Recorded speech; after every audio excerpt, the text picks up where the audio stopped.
My latest project is something that's going to end up looking like a vintage travel trunk. And it's going to end up being painted, so that's why you see kind of the mishmash of materials here. But one of the things that I need to do on it is to take care of some of the blemishes and marks that end up from the construction. So you can see here I have a knot hole that fell out while I was routing, so I want to fill that before I paint it. And then I used a lot of brad nails in order to reinforce the joinery on the project. Now before I paint it, I want to give this its final sanding and smoothing out, and I want to fill in all of those holes as well. To do that, I'm going to use a filler, and the one that I like to use for painted projects especially is Durham's Rock Hard Water Putty. There's a few reasons for it. One of them, kind of a side benefit, is that it's made actually right here in Des Moines, Iowa. The cool part about it is that it's a dry powder, really fine. You can see it right there. And since it's not pre-mixed, I have the ability to mix up just the amount that I need. So unlike some other fillers where they dry out in the tub and you get a little frustrated because as soon as you open it up, it's either all hard or moldy and you just end up having to toss it anyway. This, I don't have to worry about leaving it in my garage shop over winter because nothing's going to happen to it so long as I keep it sealed up. The other thing that I like about it is that I can mix up as much as I need and at the consistency that I need. So I'm just going to use a spatula here, get out a couple of scoopfuls, and then just add water, oddly enough. And I'm going to start off with a little bit, and then just work it around.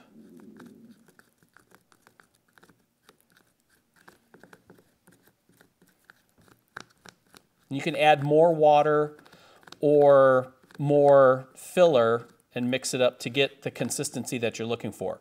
So right here, I have something that's a little bit like cake frosting. And it's perfect for filling in these deeper voids like on the knot hole here. So I'm just going to reach around. You can use the spatula to force it into that knot. I'll leave it just a little proud so that I can sand it smooth later. Like it says on the can, you don't have to worry about the filler shrinking as it dries because there's just a high level of solids in here.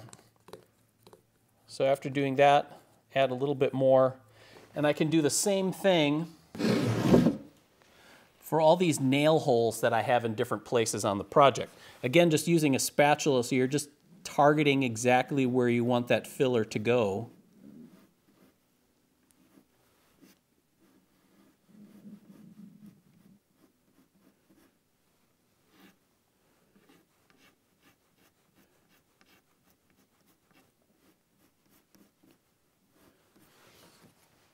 And that's kind of the process. Application is really easy. The other thing that I like I said, is that I can make it in a different consistency. So one other application that I use the water putty for is when I'm going to paint MDF and you have that end grain or side grain where it's going to be a very different textural look if you paint the face and then this side because this is so porous.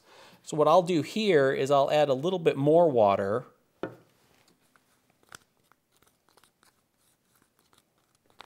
and mix up something that's a little bit more of a slurry.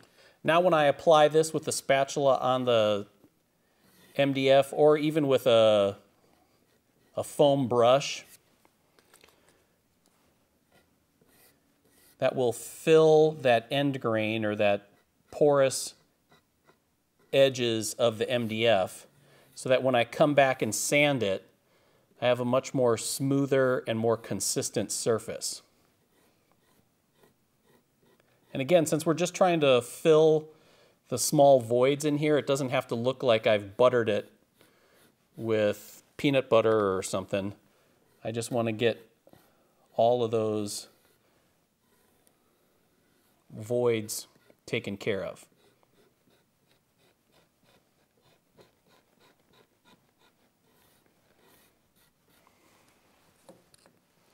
All right, we're gonna break for lunch, allow this to dry, and check back in to see how it looks once this product is dry and ready to be sanded smooth.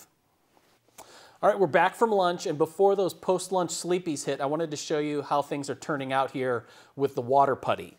So I left an extra amount here on some paper just to show you what it looks like. It solidifies pretty well and ends up as a nice solid.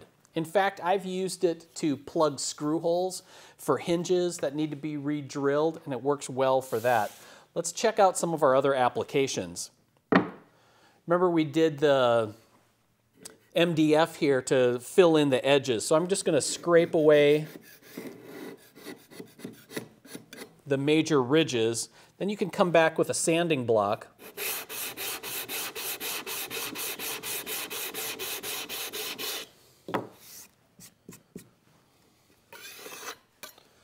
Sand it smooth, and you can see that we have a real smooth surface that's going to match the texture once the paint goes on of the face of the MDF.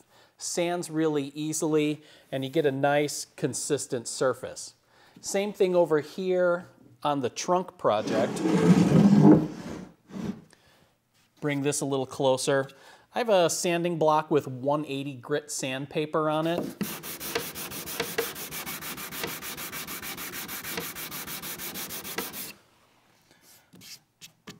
So you can see the excess sands away really smoothly.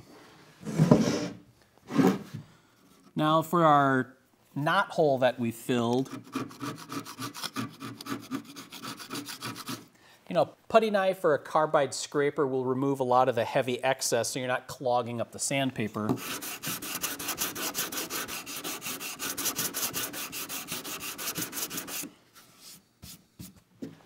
there you have it.